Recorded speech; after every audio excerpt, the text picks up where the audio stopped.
والسلام على سيد الأنبياء والمرسلين وعلى آله وأصحابه أجمعين أما بعد فأعوذ بالله من الشيطان الرجيم بسم الله الرحمن الرحيم ألم يأن للذين آمنوا أن تخشع قلوبهم لذكر الله صدق الله العلي العظيم وصدق رسوله النبي الكريم۔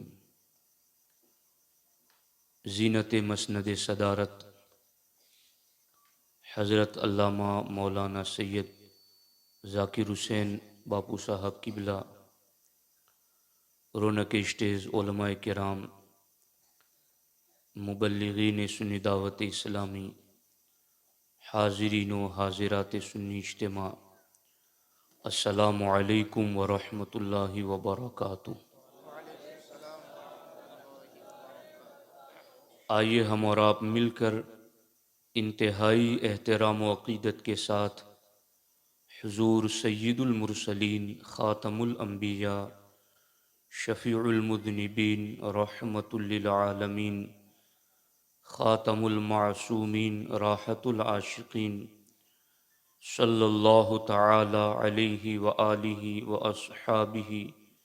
وبارک وسلم کی بارگاہ میں اپنی غلامی کا ثبوت دیں، اور جس طریقے سے میں پڑھا ہوں میرے ساتھ مل کر حضور دل کے ساتھ نذرانہ محبت پیش کریں۔ الصلاۃ والسلام علیک یا رسول اللہ، الصلاۃ والسلام علیک یا حبیب اللہ، الصلاۃ والسلام علیک یا نبی اللہ، وعلی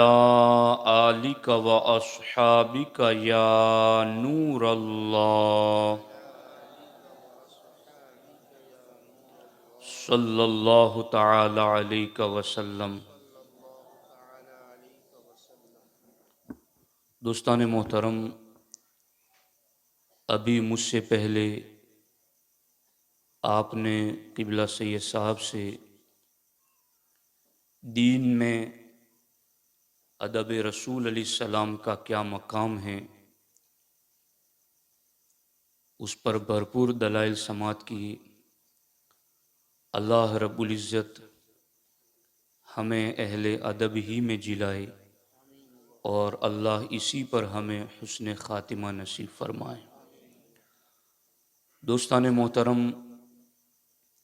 نوجوانان اہل سنت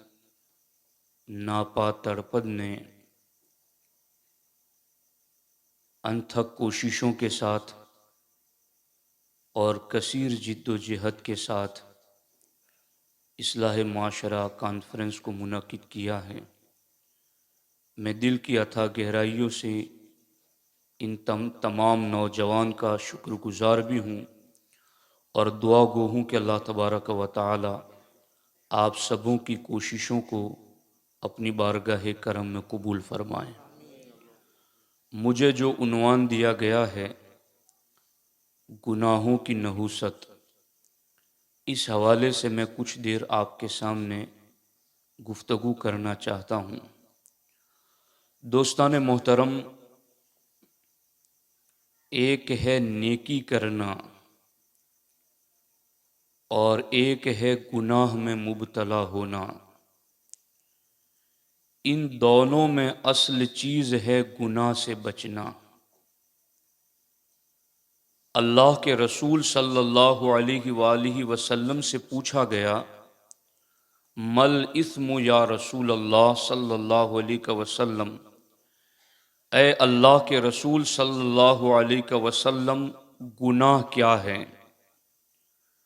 تو چونکہ پوچھنے والے صحابہ کرام تھے جن کے دل پاکیزہ اور منور تھے، جو پاک صاف دل رکھتے تھے، اللہ کے رسول صلی اللہ علیہ وسلم نے گناہ کی تعریف ان کے سامنے یہ پیش فرمائی، ما حاک فی صدرک وکرہت ان یطلع علیہ الناس، جو کام کرتے وقت تمہارے دل میں کھٹک محسوس ہو اور تمہیں ناپسند ہو کہ کہیں کسی کو خبر نہ ہو جائے، اسے گناہ کہتے ہیں۔ اگر آج بھی کسی بندے کا دل پاکیزہ ہو، آج بھی کسی بندے کا دل صاف ستھرا ہو، آج بھی کسی بندے کا دل فطرت پر ہو، تو پھر اسے گناہ کرتے ہوئے اس کا دل ضرور ملامت کرے گا، اس کا باطن اس کو ضرور ملامت کرے گا، اور گناہ کی طرف جاتے ہوئے اس کو ضرور یہ خیال پیدا ہوگا کہ کہیں لوگ مجھے یہ کرتے ہوئے دیکھ نہ لیں۔ دوستان محترم، آج معاملہ یہ ہے کہ گناہ بڑی کثرت سے ہو رہے ہیں، گناہ بہت زیادہ ہو رہے ہیں، اور گناہوں کے کرنے کے ساتھ ساتھ افسوس کا مقام یہ ہے کہ گناہ کا احساس بھی لوگوں کے دلوں سے ختم ہوتا جا رہا ہے، بلکہ گناہ کو آج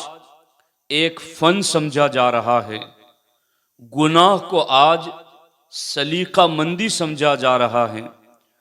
گناہ کو آج ایک آرٹ سمجھا جا رہا ہے۔ گناہ کے حوالے سے لوگ بالکل بے فکر ہیں۔ کل تک کسی کو یہ کہا جاتا تھا کہ یہ تم کیوں کر رہے ہو، اور سامنے والا اسے سن کر کے خاموش رہتا تھا، لیکن آج گناہ کرنے والا گناہ کرنے کے بعد یہ کہہ رہا ہے، اس میں کیا حرج ہے، اس میں کیا بڑی بات ہے، یہ تو کلچر ہے، یہ تو ہماری طبیعتوں کا ذوق ہے، یہ تو ہمارا شوق ہے، یہ تو ہمارا شغل اپنی طبیعت کو تفریح دینے کے لیے کرتے ہیں۔ دوستان محترم، گناہ کا جب احساس بھی ختم ہو جائے کہ ہم جو کر رہے ہیں وہ گناہ ہیں، پھر بچ پانا بہت مشکل ہو جاتا ہے۔ میں آج آپ کے سامنے اس اصلاح معاشرہ کانفرنس میں گناہ کے اثرات بتانا چاہتا ہوں کہ گناہ کی وجہ سے اثرات کیا مرتب ہوتے ہیں۔ لوگ یہ سمجھتے ہیں کہ ہم نے گناہ کر لیا ہے تو ہماری صحت پر کیا اثر پڑا، کیا ہمارے جسم کا وزن کم ہو گیا، کیا ہمارا چہرہ سیاہ اور کالا ہو گیا،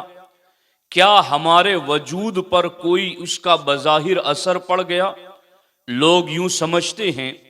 کہ ہمارے ظاہری جسم پر کوئی اثر نظر نہیں آ رہا ہے تو پھر اس میں کوئی مسئلہ نہیں ہے، ہم جو چاہیں اور جتنے چاہیں گناہ کرتے رہیں۔ دوستان محترم، گناہ کے اثرات اتنے سخت ہوتے ہیں کہ اللہ کے رسول صلی اللہ علیہ وآلہ وسلم نے ارشاد فرمایا کہ جب کوئی مسلمان گناہ کرتا ہے تو اس کے دل پر ایک سیاہ اور کالا نقطہ لگ جاتا ہے، پھر جب وہ گناہ پر گناہ کرتا رہتا ہے تو پھر دل میں وہ سیاہی بڑھتی ہے، وہ کالا پن بڑھتا ہے، یہاں تک کہ اگر وہ توبہ نہیں کرتا تو وہ پورا دل اس کا سیاہ ہو جاتا ہے، اس کا پورا دل کالا ہو جاتا ہے۔ امام غزالی رضی اللہ تعالی عنہ احیاء العلوم شریف میں لکھتے ہیں کہ تمہیں کیسے پتا چلے کہ تمہارا دل سیاہ ہو چکا ہے، تمہیں کیسے اندازہ ہو کہ تمہارا دل کالا ہو چکا ہے؟ چونکہ مجھے اور آپ کو تو نظر نہیں آتا کہ دل ہمارا کیسا ہے۔ گناہ کرنے کے باوجود جسم پر اثر نظر نہ آنے کی وجہ سے لوگ مسلسل گناہوں میں مبتلا ہیں اور اثر تو دل پر مرتب ہوتا ہے۔ اب یہی تو سوال ہے کہ جس دل پر اثر مرتب ہو رہا ہے گناہ کا، اور وہ اثر بھی دل کے کالے ہو جانے کی صورت میں مرتب ہو رہا ہے، ہماری نظر تو دل تک پہنچتی نہیں ہے، ہمیں کیسے پتا چلے کہ ہمارا دل گناہوں کی وجہ سے کتنا سیاہ ہو چکا ہے؟ تو امام غزالی رضی اللہ تعالی عنہ ارشاد فرماتے ہیں، اللہ و رسول کا فرمان سن کر کے بھی اگر تمہارے دل میں نرمی پیدا نہ ہو تو سمجھ جاؤ کہ دل سیاہ ہو چکا ہے۔ قرآن و سنت کا پیغام سننے کے باوجود بھی دل نصیحت قبول کرنے کے لیے تیار نہ ہو تو سمجھ جاؤ کہ دل سیاہ ہو چکا ہے۔ اب آج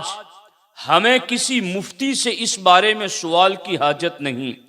ہمیں اس بارے میں دلائل دینے کی کوئی حاجت نہیں۔ ہم میں سے ہر شخص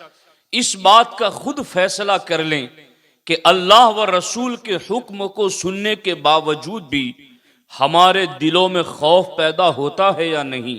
اللہ و رسول کا حکم سننے کے باوجود بھی ہماری طبیعت عمل کی طرف مائل ہوتی ہے یا نہیں،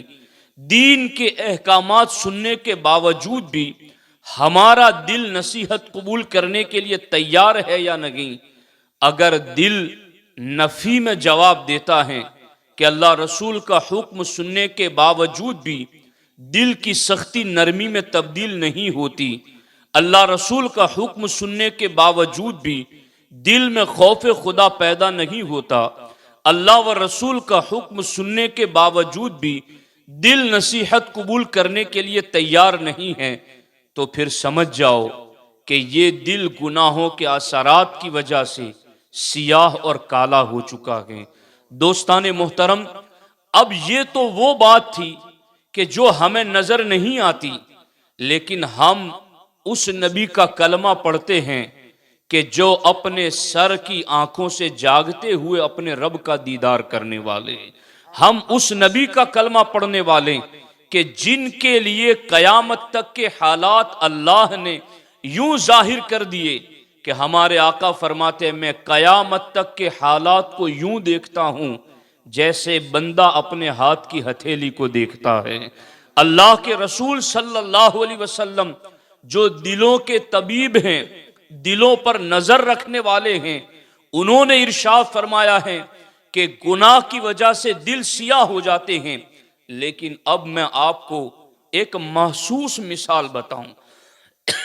محسوس مثال کسے کہتے ہیں؟ جسے آپ دیکھ سکیں، جسے آپ سن سکیں اور دیکھ کر کے آپ اسے سمجھ سکیں۔ آپ غور فرمائیں، ہمارے آقا علیہ السلام فرماتے ہیں، صحیح مسلم شریف کی حدیث ہے، نزل الحجر الاسود من الجنہ وہو اشد بیاضا من اللبن۔ اللہ کے رسول صلی اللہ علیہ وسلم ارشاد فرماتے ہیں کہ اللہ رب العزت نے حجر اسود کو جب جنت سے نازل کیا تھا زمین پر، تو اس وقت حجر اسود یہ دودھ سے زیادہ سفید تھا، دودھ سے زیادہ روشن اور چمکدار تھا۔ اور دوسری حدیث پاک میں یہ بھی مفہوم ہے کہ جس طریقے سے آج صبح کو سورج نکلنے سے پوری دنیا روشن ہو جاتی ہے، اندھیرا دور ہو جاتا ہے، یوں ہی جب اللہ رب العزت نے حجر اسود کو پہلی بار زمین پر اتارا تھا تو اس کی روشنی سے پورے مشرق اور مغرب منور ہو جاتے تھے۔ یہ اتنا چمکدار جنتی پتھر آج سیاہ کیوں ہو چکا ہے؟ وہ کالا کیوں ہو چکا ہے؟ اس حجر کو اسود کیوں کہتے ہیں؟ حجر کا معنی ہے پتھر اور اسود کا معنی ہے کالا۔ اس حجر کو جو کہ اشد بیاضا من اللبن تھا، دودھ سے زیادہ سفید تھا، اس کی روشنی سورج کی طرح بکھرتی تھی، آج وہ اتنا کالا ہو چکا ہے کہ اس کا نام ہی حجر اسود ہے۔ آخر اس کی سیاہی کا ماجرا کیا ہے؟ اس پتھر کے سفیدی کے سیاہی میں تبدیل ہو جانے کی حکمت اور وجہ کیا ہے؟ تو ہمارے آقا علیہ السلام ارشاد فرماتے ہیں فَسَوَّدَتْهُ خَطَايَا بَنِي آدم، حجر اسود کو سیاہ انسانوں کے گناہ نے کر دیا ہے۔ چونکہ جب انسان طواف کرتا ہے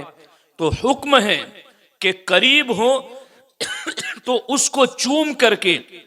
اپنے طواف کا آغاز کریں، اگر قریب نہیں ہیں چھڑی لگائے چھڑی کو چوم کر آغاز کریں، اگر بہت دور ہیں تو اپنے ہاتھ اس کی طرف کریں اور ہاتھوں کو چوم کر کے طواف کا آغاز کریں۔ ہمارے آقا علیہ السلام فرماتے ہیں جو اس طریقے سے استسلام کر کے حجر اسود کو چوم کر یا اس کی طرف ہاتھ کر کے اپنے ہاتھوں کو چوم کر طواف کا آغاز کرتا ہے تو حجر اسود اس مومن کے گناہوں کو چوس لیتا ہے، اس مومن کے گناہوں کو اپنے آپ میں جذب کر لیتا ہے۔ تو وہ کہ جو دودھ کی طرح سفید تھا، وہ کہ جس کی روشنی سورج کی طرح منور تھی، وہ اتنا سیاہ ہو چکا ہے لوگوں کے گناہوں کی وجہ سے۔ اس حدیث کو لکھنے کے بعد امام ابن حجر عسقلانی رضی اللہ تعالیٰ عنہ فرماتے ہیں اے مومن اور مومنہ، تم اپنے آپ پر غور کرو کہ اگر گناہ اثر کر کے ایک جنتی سفید چمکدار روشن پتھر کو سیاہ بنا دیتے ہیں تو ان گناہوں کے اثرات کی وجہ سے تیرے دل کا عالم کیا ہوگا، تیرا دل کتنا سیاہ ہو جاتا ہوگا۔ میں تو یہ سمجھتا ہوں آج اگر کوئی اپنی زبان سے یہ کہتا ہے گناہ کرتے ہوئے کہ اس میں کیا ہے، اس کا زبان سے یہ بولنا بتاتا ہے کہ اس کا دل سیاہ ہو چکا ہے، اس کا دل سیاہی کے پردے کے اندر لپٹا ہوا ہے اور بالکل کالا ہو چکا ہے۔ دوستان محترم، گناہوں کا یہ ایک پہلا اثر ہے کہ دل سیاہ ہو جاتا ہے۔ دل سیاہ ہو گیا، اب اس کو خیر کی توفیق نہیں ملتی، اب وہ بھلائی کے کاموں کی طرف اس کی طبیعت ہی نہیں آتی،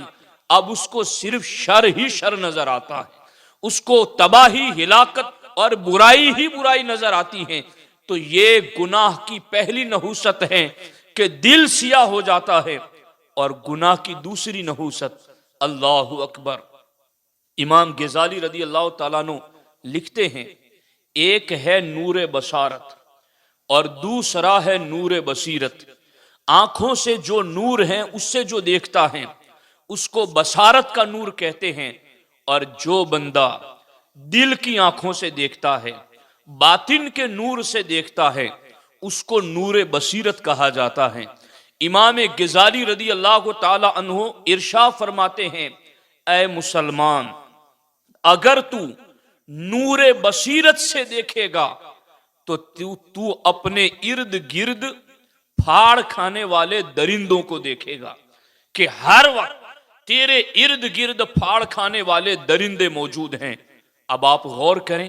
اگر کوئی شخص جنگل میں چلا جائے یا گاؤں میں ہی کو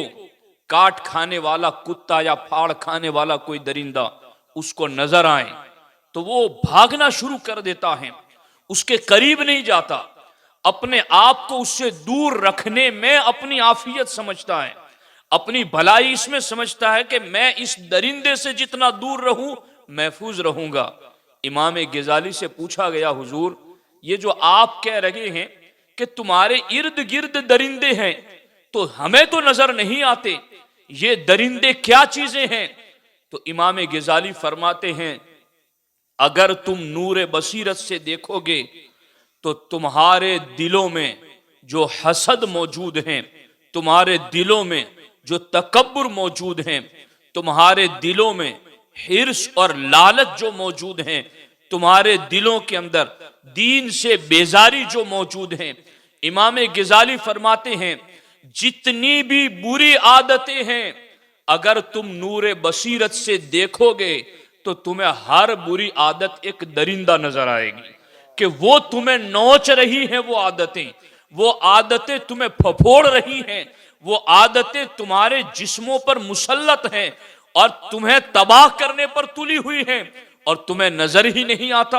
امام غزالی کہتے ہیں اگر نور بصیرت تمہارے پاس ہوتا تو تمہیں بھی نظر آتا، لیکن آپ نے فیصلہ سنایا آگے، ارشاد فرماتے ہیں اگر تمہیں آج نظر نہیں آتا تو ان بری عادتوں میں اور گناہوں میں مبتلا رہنے والے کو قبر میں یہ ساری برائیاں اللہ اکبر درندوں کے اندر تبدیل ہوتی ہوئی نظر آئیں گی۔ یعنی وہ جب قبر میں جائے گا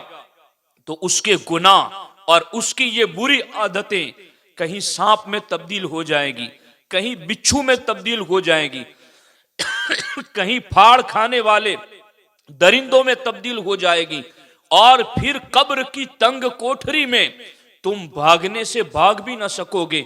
دنیا کے اندر درندے کو دیکھتے ہو تو اپنے آپ کے بچاؤ کے لیے بھاگ جاتے ہو، قبر میں یہ گناہ تمہارے ان درندوں کی شکل میں آ جائیں گے، سانپ بچھو کی شکل میں آ جائیں گے، تم بھاگنا چاہو گے تو بھاگ نہ سکو گے۔ امام غزالی فرماتے ہیں، اے مسلمانوں، اگر تمہارے پاس نور بصیرت نہیں ہے تو میں نور بصیرت سے یہ چیزیں تمہیں دیکھ کر کے بتا رہا ہوں۔ اس لیے اے عاشقان رسول، گناہ کا دوسرا اثر یہ ہے کہ گناہ یہ درندے ہیں، گناہ یہ سانپ بچھو ہیں، گناہ یہ انسان کے باطن کو نوچنے والے بھیڑیے ہیں، گناہ یہ انسان کے نور ایمان کو تباہ کرنے والی دیمک ہے، گناہ یہ انسان کے جسم و ایمان کے لیے ہلاکت کا سبب ہے۔ یہ گناہ کا دوسرا اثر ہے جو امام غزالی رضی اللہ تعالیٰ عنہ نے ذکر فرمایا۔ اور اب میں جو تیسری بات عرض کر رہا ہوں،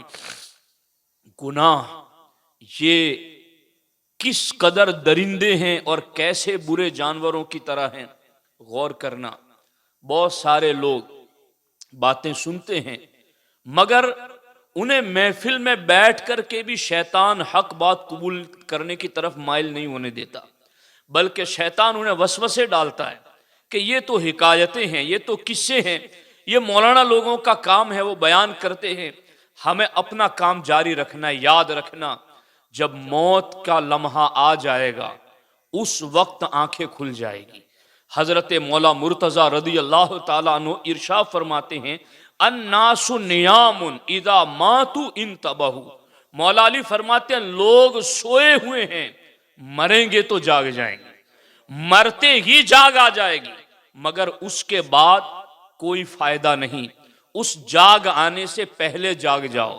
یہ سنی اجتماع یہ آپ کے باطن کو بیدار کرنے کے لیے ہے، اپنے آپ کو بیدار کرو۔ ہمارا ایمان اتنا کمزور کیوں ہو رہا ہے؟ جس درخت کو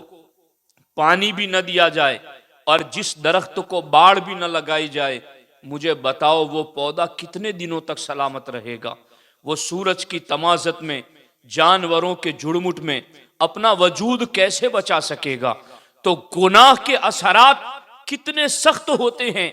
میں اس پر تمہارے سامنے ایک اور استشہاد پیش کروں۔ حضرت سیدنا مالک بن دینار، آپ نے سنا ہوگا ان کا نام، بہت بڑے اللہ کے ولی گزرے ہیں۔ حضرت مالک بن دینار رضی اللہ تعالیٰ عنہ سے کسی نے پوچھا کہ حضور آپ کی توبہ کا واقعہ کیسے ہوا، آپ نے توبہ کیسے کی؟ چونکہ حضرت مالک بن دینار رضی اللہ تعالیٰ عنہ کی توبہ سے پہلے کی زندگی شراب و کباب میں گزری تھی، رقص و سرور میں گزری تھی، گانے باجے تماشوں میں گزری تھی۔ آپ سے پوچھا گیا کہ آپ نے توبہ کیسے کی، کیسے آپ کا دل توبہ کی طرف مائل ہوا؟ دوستان محترم، حضرت مالک بن دینار فرماتے ہیں کہ میں تو رقص و سرور کی محفلوں میں راتیں گزارتا تھا، لیکن میری 2 سال کی بچی تھی جس سے میں بہت پیار کرتا تھا، اس سے بہت محبت کرتا تھا۔ جب میری اس بیٹی کا انتقال ہو گیا تو مجھے سخت صدمہ لگا، مجھے بہت زیادہ رنج و غم ہوا اور میں تکلیف میں مبتلا ہو گیا کہ میری اتنی چھوٹی اور پیاری بیٹی دنیا سے رخصت ہو گئی۔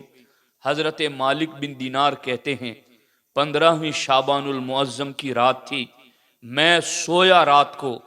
تو میری آنکھوں سے پردے یوں ہٹے کہ مجھے لگا کہ جیسے میدان قیامت قائم ہو چکا ہے اور میں حشر کے میدان میں بھاگ رہا ہوں۔ حضرت مالک بن دینار کہتے ہیں جب میں نے اپنے آپ کو میدان قیامت میں پایا اور میں بھاگ رہا تھا، میں نے اچانک مڑ کر کے اپنے پیچھے دیکھا تو ایک اژدہا تھا جو میرا تعاقب کر رہا تھا، میرا پیچھا کر رہا تھا، مجھے وہ نگل جانا چاہتا تھا۔ مالک بن دینار فرماتے ہیں میں اس اژدہے سے اپنے بچاؤ کے لیے دوڑتا رہا، بھاگتا رہا، یہاں تک کہ مجھے دور بھاگتے بھاگتے سڑک کے کنارے ایک کمزور دبلا پتلا نورانی شخص نظر آیا جو بہت کمزور تھا۔ میں نے اس سے مدد طلب کی کہ مجھے بچاؤ، یہ سانپ مجھے ہلاک کرنا چاہتا ہے۔ تو اس نورانی کمزور شخص نے یہ کہا کہ مالک بھی میں بہت کمزور ہوں، میں تمہیں بچا تو نہیں سکتا، لیکن میں تمہیں اتنی بات بتاتا ہوں۔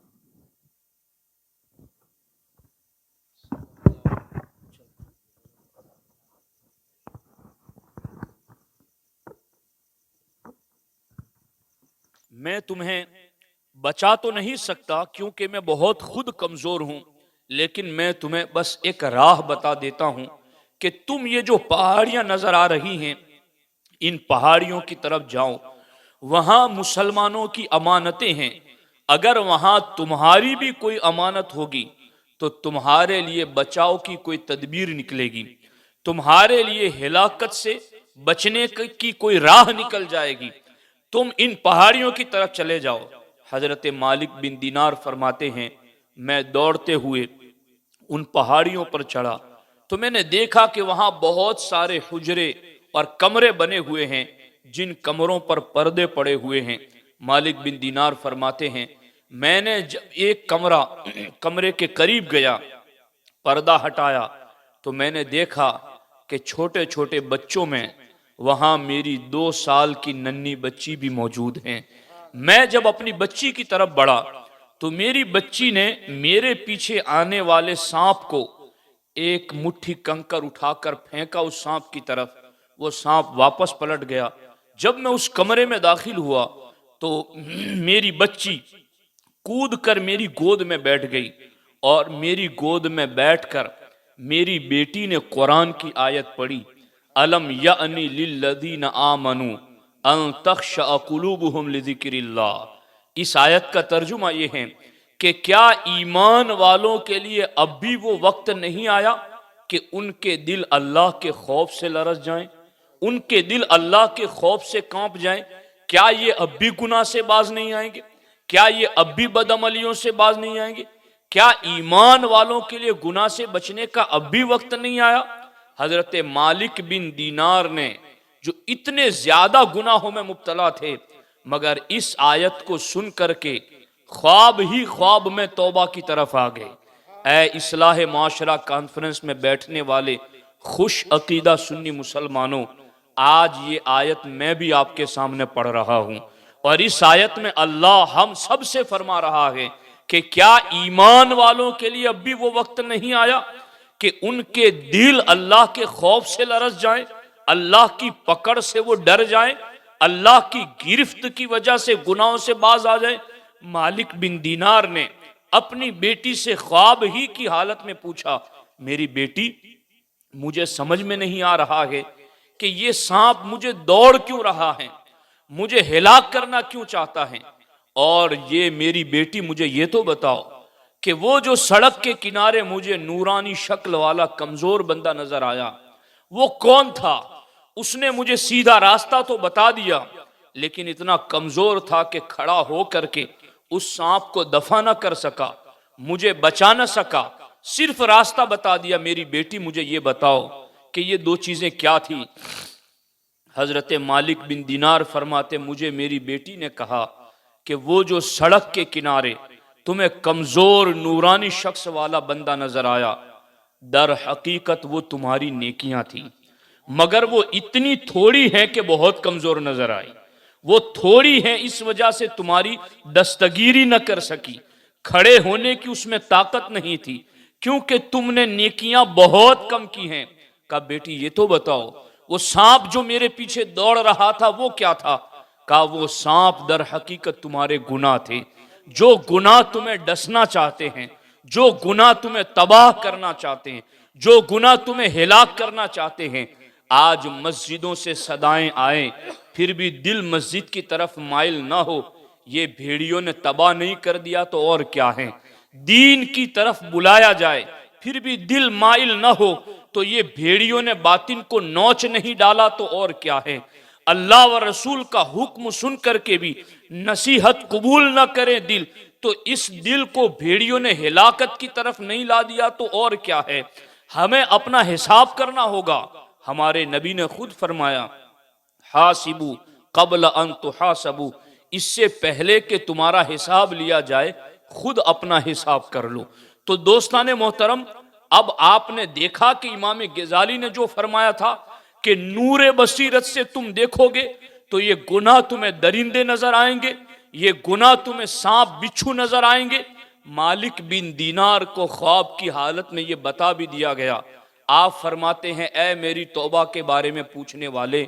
میں نے یہ واقعہ دیکھا کہ گناہ تو سانپ ہیں اور سانپ پیچھے دوڑ رہا ہے ہلاک کرنے کے لیے۔ جیسے ہی میری آنکھ کھلی میں نے ہر گناہ سے توبہ کر لی، میں نے نیکی کا راستہ اختیار کر لیا اور اتنی نیکیاں کی، گناہوں سے اتنے باز رہے کہ اللہ نے انہیں منصب ولایت عطا فرما دیا۔ آپ غور فرمائیں، یہ باتیں آج سن رہے ہوں، میں ایسی درجنوں حکایتیں جانتا ہوں کہ جن میں یہ بتایا گیا ہے کہ مرنے کے بعد کسی کو خواب میں دیکھ کر پوچھا گیا کہ کیا حال ہے، کہا کاش میں فلاں نصیحت پر عمل کر لیتا، کاش میں فلاں بات پر گرہ باندھ لیتا۔ آج آنکھیں کھلی ہوئی ہیں، آج آنکھوں پر پٹی نہیں ہے، ان آنکھوں کو کھولو، اللہ رسول کے حکم کی طرف آؤ، اور یہ جو درندے گناہ کی شکل میں، یہ سانپ بچھو گناہ کی شکل میں ہمارے باطن، دل اور ایمان کو ختم کرنا چاہتے ہیں، ان درندوں کو پرے ہٹا دو، ان درندوں کو دور کر دو، اس سانپ بچھو سے اپنے وجود کو بچاؤ۔ دنیا کے درندوں پھاڑ کھانے والے جانوروں سے جتنا دور بھاگتے ہو، اس سے کئی گنا زیادہ گناہوں سے دور بھاگو تاکہ اس پرفتن دور میں اپنے ایمان کی حفاظت کر سکو۔ دوستان محترم، یہ تو گناہ کا اثر سانپ بچھو اور درندوں کی شکل میں تھا، لیکن اب میں آپ کو بتا رہا ہوں کہ گناہ کا اثر یہاں تک مرتب ہوتا ہے کہ مرتے مرتے ایمان سے رشتہ بھی ٹوٹ جاتا ہے۔ مرتے مرتے ان گناہوں کی نحوستوں کی وجہ سے کلمہ تک نصیب نہیں ہوتا، اور انسان ایسی حالت میں دنیا سے رخصت ہوتا ہے کہ اس کا خاتمہ ایمان پر نہیں ہوتا۔ مجھے بتائیں آپ جہنم کی ہمیشہ کی زندگی کیسے برداشت کر سکیں گے؟ وہاں خچروں کی طرح بڑے بڑے تو بچھو ہیں، اور وہاں اونٹوں کی طرح سانپ ہیں، اور انسان کا جسم جہنم میں اتنا بڑا بنا دیا جائے گا کہ اس کی ایک ڈاڑ احد پہاڑ کے برابر ہوگی۔ اس کے ایک شانے سے دوسرے شانے تک گھوڑا دوڑے تو کئی دنوں میں وہ فاصلہ ختم نہ ہو سکے، اس کا وجود اتنا بڑا بنا دیا جائے گا۔ پھر اس پر جہنم کے یہ اونٹوں کی طرح سانپ اور کھچروں کی طرح بچھو مسلط کر دیے جائیں گے، اور پھر ہمیشہ ہمیشہ کے لیے کیسے برداشت کر سکیں گے؟ آج اپنے آپ کو گناہ کی نحوست سے بچاؤ۔ میں آپ کو یہ تیسرا اثر بتا رہا ہوں کہ گناہوں کی نحوست کا یہ تیسرا اثر کیا ہے۔ اللہ اکبر! مسجد حرام میں دو بزرگ، دونوں اپنے وقت کے چوٹی کے اللہ کے ولی، دونوں جمع ہوئے، حضرت سیدنا سفیان ثوری رضی اللہ تعالیٰ عنہ اور حضرت سیدنا شیبان راعی رضی اللہ تعالیٰ عنہ، یہ دونوں اللہ کے ولی حرم میں جمع ہیں، اور حضرت سفیان ثوری رضی اللہ تعالیٰ عنہ رات بھر روتے رہیں،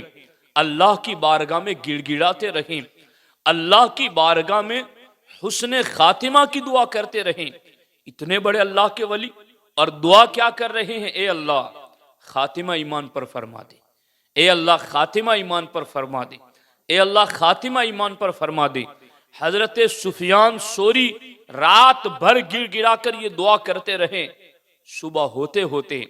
حضرت شیبان راعی رضی اللہ تعالیٰ عنہ نے پوچھا، بھائی اتنا رو رہے گو اور حسن خاتمہ کے بارے میں اس قدر گڑ گڑا رہے گو؟ اللہ کریم ہے، بخش دے گا، اتنا کیوں رو رہے ہو؟ اللہ اکبر! انہوں نے کہا میں تمہیں کیا بتاؤں، ایک استاذ تھے جن سے میں نے 40 سال تک علم حدیث پڑھا، اور 60 سال تک انہوں نے حرم میں عبادت کی، مگر جب ان کا خاتمہ ہوا تو ایمان پر نہ ہوا۔ تو میں اس وجہ سے خوف زدہ ہوں اور اس لیے میں حسن خاتمہ کی دعا کر رہا ہوں۔ فوراً حضرت شیبان رائی نے کہا، آج یہ جو معاملہ ہے نا کہ کچھ نیکیاں کر لو پھر کچھ گناہ کر لو، تو دوستو یہ اتنی زیادہ عبادت کرنے والا کہ حرم کی ایک نیکی 1,00,000 کے برابر، اور پھر 40 سال تک درس حدیث دینے والا، اتنا بڑا عابد زاہد اور علم والا، خاتمہ ایمان پر نہ ہوا۔ حضرت شیبان رائی کہتے اس کی وجہ یہ ہے کہ وہ نیکیاں تو کرتا تھا مگر نیکیوں کے ساتھ ساتھ وہ گناہ بھی کرتا ہوگا، اور ان گناہوں نے اس کی نیکیوں کے اثرات کو ختم کر دیا۔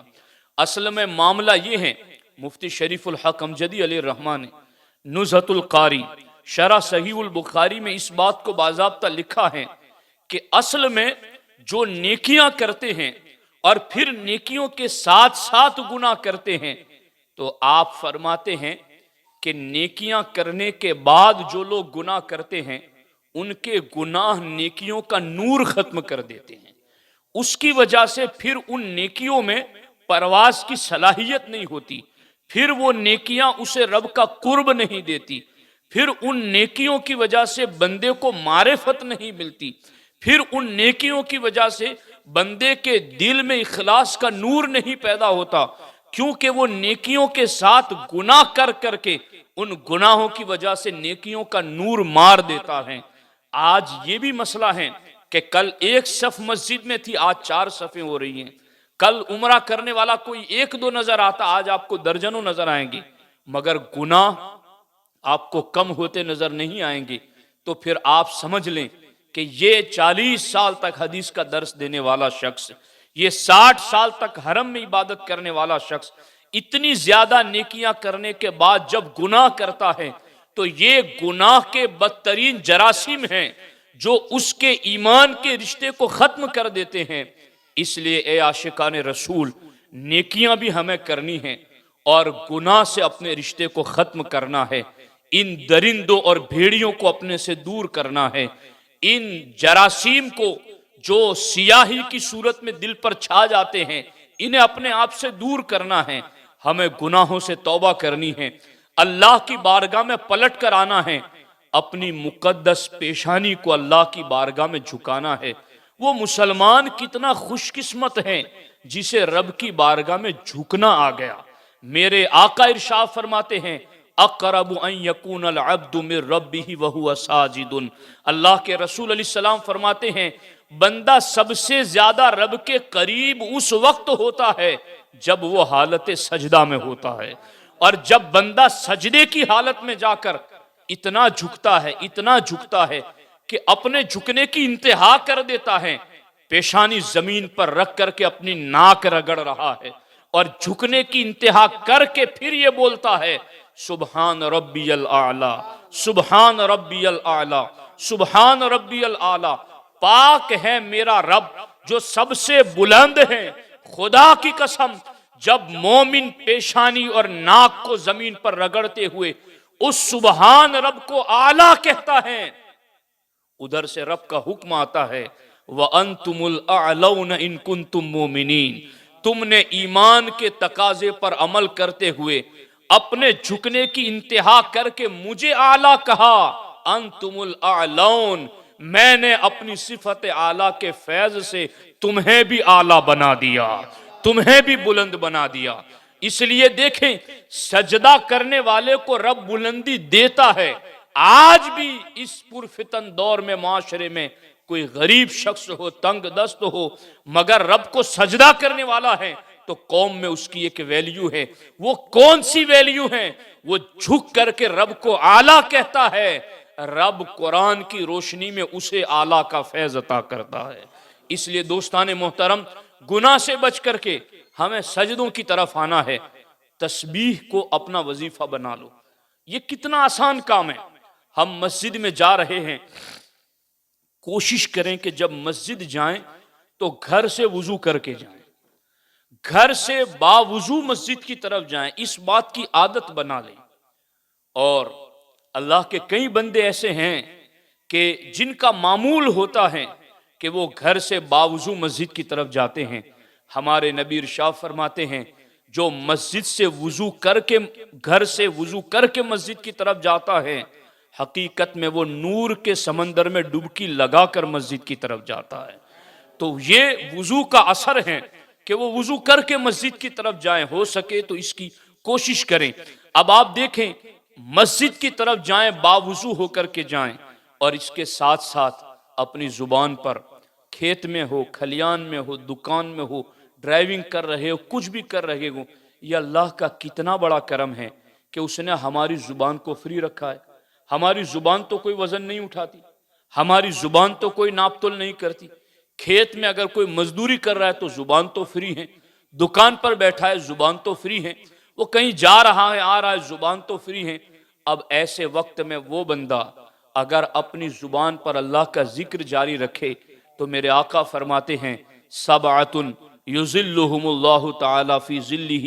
یوم لا ظل الا ظلہ, کہ قیامت کے دن جب کوئی سایہ نہ ہوگا اس وقت 7 لوگوں کو اللہ اپنے عرش کا ٹھنڈا سایہ عطا فرمائے گا. ان 7 میں سے ایک بندہ وہ ہیں وَلِسَانُهُ رَطْبٌ مِّن ذِكْرِ اللَّهِ, جس کی زبان پر ہمیشہ خدا کا ذکر رہتا ہے اللہ قیامت کے دن اسے عرش کا ٹھنڈا سایہ عطا فرمائے گا. تو گناہ سے بچ کر کے نمازوں کی پابندی کرنی ہے. سنی صحیح العقیدہ صحیح القراءت صحیح الطہارت امام کے پیچھے 5 وقتہ با جماعت نماز کی کوشش کرو. اپنی زبان کو اللہ کے ذکر سے تر رکھو. اور ایک بات یاد رکھنا حقوق العباد کا خصوصی طور پر خیال رکھو. اپنے والدین کا احترام کرو. والدین ہیں تو اولاد کی تربیت کا خیال رکھیں. اپنے پڑوسیوں کو ایذا نہ دیں, انہیں تکلیف نہ پہنچائیں. ہمارے آقا یہاں تک فرماتے ہیں کہ مجھے جبرائیل نے آ کر پڑوسی کے بارے میں اتنی باتیں کہی کہ مجھے ایسا لگا کہ مرنے کے بعد کہیں پڑوسی کو وراثت میں حقدار نہ بنا دیا جائے. اتنی زیادہ تاکیدیں پڑوسی کے حق میں آئی ہیں. آج ہماری دیواریں تو ایک ہیں مگر ہمارے دل ایک نہیں ہیں. آج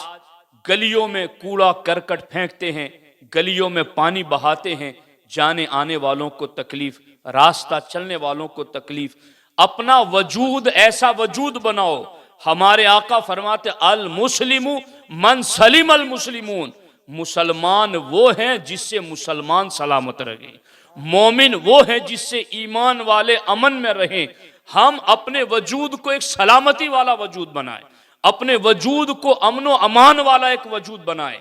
ہمیں دیکھیں تو لوگ مطمئن رہیں کہ اس سے ہمیں کوئی برائی نہیں پہنچے گی, اس سے ہمیں کوئی چیز ملے گی تو خیر ہی ملے گی. اگر تمہاری طرف سے لوگوں کو خیر کی امید ہو اور تمہارے شر سے لوگ مطمئن ہو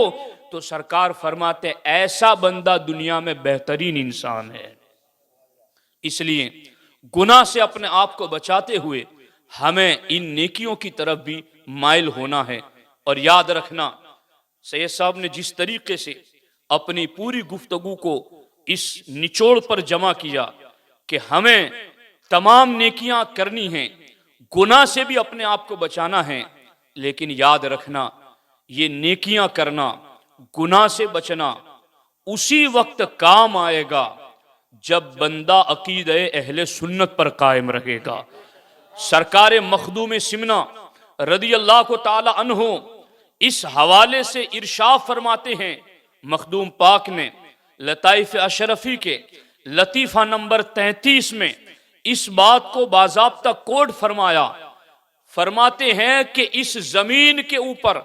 اللہ کی ان گنت نعمتیں ہیں, ان کروڑ ہا کروڑ نعمتوں میں اللہ نے سب سے بڑی نعمت اگر انسان کو عطا کی ہے تو وہ ہے اہل سنت و جماعت ہونا,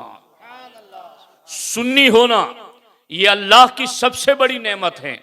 اس لیے عقیدہ اہل سنت پر قائم رہتے ہوئے گناہ سے بچنا ہے, نیکیوں کی طرف مائل ہونا ہے. مدرسہ شیخ الاسلام ہمارے نوجوان ساتھیوں نے اس کو باضابطہ بیڑا اٹھایا اور عالمی تحریک سنی دعوت اسلامی نے اس کا آگے لے جانے کا بیڑا اٹھایا، اور الحمدللہ بچے بچیاں کئی وقت یہاں باضابطہ کورس کے ساتھ مکتب میں پڑھ رہے گئے الحمدللہ رب العالمین۔ بھڑوچ میں ہم نے تقریباً 20 سے زیادہ علماء نے مل کر کے تقریباً 2 سال کی محنت و مشقت کے بعد ایک ایسا نصاب مکتب کا ترتیب دیا ہے کہ جس نصاب کو اگر کمپلسری نافذ کیا جائے تو 8ویں کلاس میں بچہ جب اسکول میں جائے گا تو ادھر وہ بچہ اتنا تیار ہو جائے گا کہ اگر کوئی عقیدے کے بارے میں اس سے بات پوچھے تو وہ قرآن کی دلیل بطور آیت پیش کر سکے، اگر وہ اتنا تیار ہو جائے کہ اگر کہیں نماز پڑھانے کی ضرورت ہو وہ نماز کے لیے کھڑا ہو کر کے نماز پڑھا سکے، امامت کرا سکے، اور اگر 10ویں کلاس تک اس نصاب کو اگر کوئی فالو کرتا ہے تو ممکن ہے وہ حافظ قرآن بھی بن جائے۔ اس نصاب کو ہم نے یہاں مدرسہ شیخ الاسلام میں نافذ بھی کیا ہے، اور بڑی تعداد میں آپ کے بچے آتے ہیں، لیکن یہ جو ہم نے آج آپ کو ایک ضرورت کی طرف متوجہ کیا ہے، دوستان محترم، پودا لگائیں گے، بیج ڈالیں گے، ٹائم لگے گا اس کو اگنے میں، پھلدار درخت بننے میں، مضبوط ہونے میں، لیکن جب یہ تناور درخت ہو جائے گا اس کے تو ہماری نسلیں اس کے سائے میں بیٹھے گی، اس کا پھل اگر ہم نہ کھا سکیں گے تو ہماری نسلیں اس کا پھل کھائیں گی۔ ہمارے نبی نے تو یہاں تک فرمایا ہے کہ اگر تمہیں پتا چل جائے کہ تمہاری موت آنے والی ہے اور تم ایک درخت لگا سکتے ہو تو لگا کے جاؤ، تاکہ آنے والی نسلیں تو اس کا پھل کھا سکیں، آنے والی نسلیں تو اس کے سائے میں بیٹھ سکے۔ یہ ایک علم کا پاور ہاؤس ہے جہاں سے روشنی گھر گھر میں پہنچ رہی ہیں، مگر اس کے لیے لازم ہے کہ والدین وقت پر بچوں کو بھیجیں، والدین بچوں کو گھر بھی پڑھنے کے لیے بٹھائیں اور ان کے لیے مکمل اہتمام کریں۔ استاذ کے پاس تو بچہ 2 گھنٹے رہتا ہے، باقی 22 گھنٹے بچہ اپنے والدین کے پاس رہتا ہے۔ جو ڈیوٹی اساتذہ کی ہے، مدرسے کی ہیں، اس کے ساتھ ساتھ ڈیوٹی والدین کی بھی ہیں۔ ہم سب کو مل کر کے سید صاحب نے جس طریقے سے بتایا کہ تمام مسائل کا حل ہی علم دین ہے، اور سرکار اعلیٰ حضرت نے یہاں پر فرمایا، میں آپ کی توجہ دلاتا ہوں، خدا آپ کو توفیق دے تو اس رسالے کو ضرور پڑھیے۔ اعلیٰ حضرت نے 120 سال پہلے تقریباً اعلیٰ حضرت سے ایک سوال ہوا تھا کہ ہندوستانی مسلمانوں کا عروج کیسے آئے گا، اور وہ سوال جو وہاں پر لکھا ہوا ہے، خدا کی قسم میں نے جب اس سوال کو پڑھا تو آج جو ہندوستان کے حالات ہیں وہی حالات اس دور میں تھے، بلکہ اس دور سے زیادہ بھی سخت تھے، مگر اعلیٰ حضرت نے اس وقت ہندی مسلمانوں کے عروج کے لیے 4 اصول لکھے۔ اس رسالے کا نام ہے تدبیر فلاح و نجات و اصلاح۔ اس کے چوتھے اصول میں اعلیٰ حضرت نے کہا کہ دین سے وابستہ ہو جاؤ، اور پھر اعلیٰ حضرت نے فرمایا دین علم دین کے دامن سے وابستہ ہے، تمہارا دین مضبوط تبھی ہوگا جب تمہارے اندر علم دین پیدا ہوگا۔ العلم حیات الاسلام، علم اسلام کی زندگی ہے، علم آئے گا تو ہمارے آپ میں جو اسلام ہے وہ زندہ ہو جائے گا۔ اس لیے علم کی طرف مائل ہونا ہے۔ گناہ کے بارے میں آج کے بعد کوئی یہ خیال نہ رکھیں کہ کیا فرق پڑتا ہے، میں نے بتا دیا دل سیاہ ہو جاتا ہے۔ امام غزالی نے بتا دیا کہ وہ بھیڑیے ہیں گناہ کی شکل میں جو نوچ رہے ہیں باطن کو۔ مالک بن دینار نے کہہ دیا ازدہے کی صورت میں سانپ بن کر کے وہ گناہ میرے پیچھے دوڑ رہے ہیں۔ ہمارے بزرگوں نے بتا دیا کہ گناہ یہ ایمان تک لے لیتے ہیں اور بندے کو کفر تلا کر دیتے ہیں۔ اس لیے گناہ کے بارے میں یہ خیال نکال دے کہ اس سے کیا اثر پڑتا ہے، ہر چھوٹے بڑے گناہ سے اپنے آپ کو بچائیں، نمازوں کی پابندی کریں، اللہ کا ذکر اپنی زبان پر جاری رکھیں، سبحان اللہ، الحمدللہ، اللہ اکبر، لا الہ الا اللہ، سبحان اللہ و بحمدہ، سبحان اللہ العظیم۔ کتنی آسانی کے ساتھ ہم یہ جملے پڑھ لیتے ہے، کوئی تول مول ہے، کوئی وزن کرنا، یہاں پر کیا تکلیف پڑتی ہے؟ آدھے منٹ میں ہم یہ جملے آسانی کے ساتھ پڑھ لیتے ہیں، لیکن یہ جملے کتنے قیمتی ہیں؟ ہمارے نبی فرماتے یہ جملے اتنے قیمتی ہیں کہ ایک جملہ قیامت کے دن آدھے میزان کو بھر دے گا۔ ایک جملہ قیامت کے دن آدھے میزان کو بھر دے گا۔ اور سرکار نے فرمایا خفیفتان علی اللسان ثقیلتان فی المیزان، کہ زبان پر پڑھنے میں تو یہ بہت ہلکے ہیں مگر میزان عمل میں نیکیوں میں بہت وزنی اور بھاری ہیں۔ اس لیے نمازوں کی پابندی کے ساتھ اپنی زبانوں پر اللہ کا ذکر رکھیں، عقیدہ اہل سنت پر استقامت رکھیں اور مدرسے کے بارے میں خصوصی متوجہ رہیں۔ میں ان نوجوانوں کے جذبے کو 100,000 بار سلام پیش کرتا ہوں کہ یہ لوگ اپنی ڈیوٹیاں، جاب، کام کاج کے باوجود بھی بہت محنت کرتے ہیں، بہت مشقت کرتے ہیں۔ مجھے رشک آتا ہے انہیں دیکھ کر کے کہ ہم تو چلو مولانا بنے، پڑھے، اور اتنا کچھ جاننے پڑھنے کے بعد ہم لوگوں کی طبیعت اس طرف مائل ہوئی، مگر یہ لوگ کوئی باضابطہ عالم نہیں، کہیں جا کر انہوں نے کورس نہیں کیا، پھر بھی دین و سنیت کے لیے ان کے دلوں میں جذبات بہت زندہ ہے۔ میں عوام اہل سنت سے درخواست کرتا ہوں، آپ نے جس طرح یہ مدرسہ اتنا تعمیر ہوا ہے، سپورٹ کیا ہے، آئندہ بھی آپ کو ہمیشہ اس مرحلے میں سپورٹ کرنا ہے، کریں گے انشاءاللہ عز و جل۔ یہ ہمارے بچوں کا فیوچر اور مستقبل ہیں۔ اللہ کریم کی بارگاہ میں دعا ہے اللہ جل مجدہ الکریم مدرسہ شیخ الاسلام کو سلامت رکھیں، اور ہمارے نوجوان ساتھی اور ہمارے بزرگ جو ان کا تعاون کرتے ہیں، اللہ تبارک و تعالی سب کو جزائے خیر عطا فرمائیں۔ السلام علیکم ورحمۃ اللہ وبرکاتہ۔ صلاۃ والسلام۔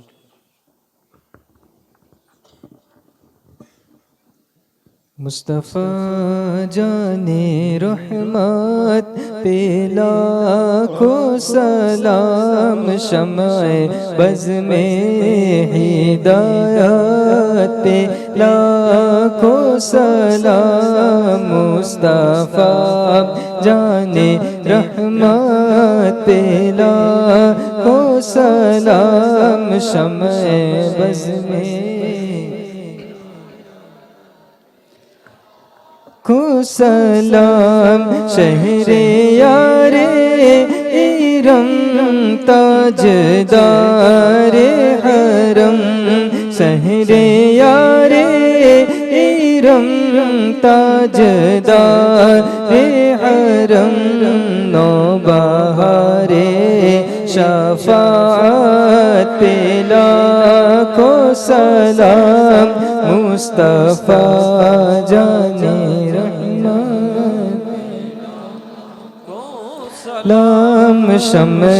بز میں ہدایت لاکھوں سلام، وہ دسو جن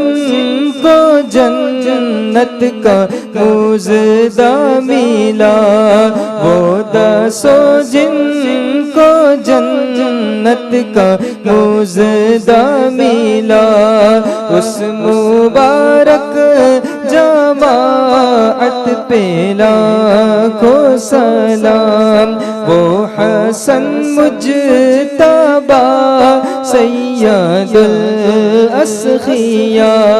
راقب دوش عزت پہ لاکھوں سلام، شیر شمشیر زن شاہ خیبر شکن،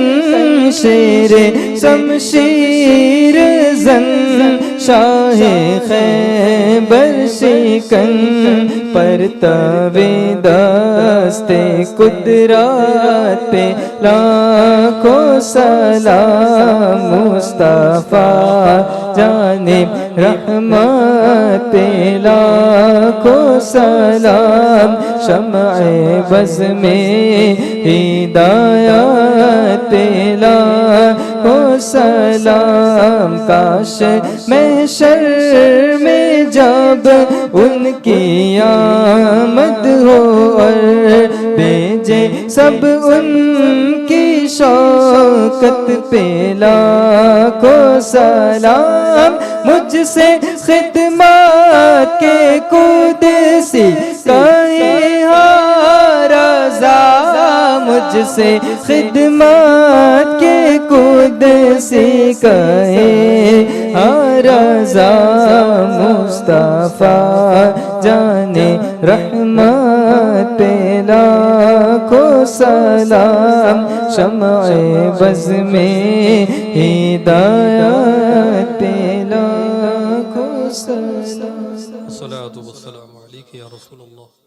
الصلاة والسلام عليك يا حبيب الله، الصلاة والسلام عليك يا زينة عرش الله صلی اللہ تعالی علیہ وسلم۔ مولا تیری رحیمی کریمی کا صدقہ آج کی اس بزم پاک میں جو کچھ ہم نے تیرا اور تیرے محبوب بندوں کا ذکر کیا، مولا اس میں اگر کوئی خطا ہو، کوئی لغزش ہو تو اپنے فضل سے معاف فرما، ہم سب کو اس پر عمل کی توفیق فرما،